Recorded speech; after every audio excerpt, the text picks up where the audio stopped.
Tito Kapitulo 1. Mula kay Pablo, isang lingkod ng Diyos at apostol ni Jesu Kristo.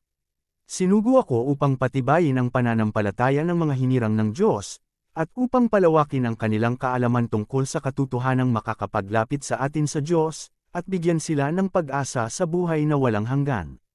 Bago palikhain ang sanlibutan, ang buhay na ito'y ipinangako na ng Diyos na kailan may hindi sinungaling. Ipinahayag niya ito sa kanyang salita sa takdang panahon, at ako ang napagkatiwalaang mang-aral nito, ayon sa utos ng Diyos na ating tagapagligtas. Sumusulat ako kay Tito, na tunay kong anak sa pananampalataya. Sumaiyo nawa ang pagpapala at kapayapaang mula sa Diyos Ama at mula sa ating tagapagligtas na si Kristo Jesus. Mga gawain ni Tito sa Kreta. Iniwan kita sa Kreta upang ayusin mo ang mga bagay na dapat pang ayusin at upang pumili ka ng mga matatandang mamamahala sa iglesia sa bawat bayan, ayon sa iniutos ko sa iyo. Pumili ka ng mga taong walang kapintasan, isa lamang ang asawa, at ang mga anak ay mananampalataya at hindi magugulo o matitigas ang ulo. Bilang kaitiwala ng Diyos, kailangang walang kapintasan ang isang tagapangasiwa ng iglesia.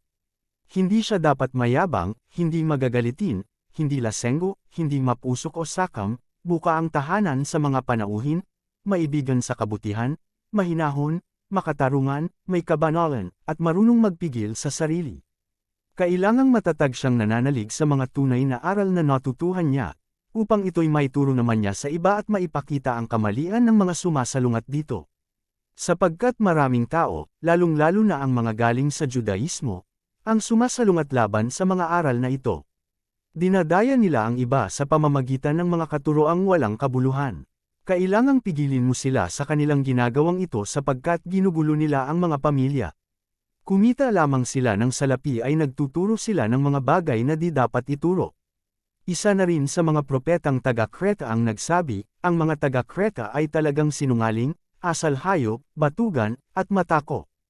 Tama ang kanyang sinabi, kaya't mahigpit mo silang pagsabihan upang sila'y mamuhay ng maayos ayon sa kanilang pananampalataya, at huwag nang maniwala pa sa mga alamat ng mga Hudyo, o sa katuroan ng mga taong tumalikod sa katotohanan.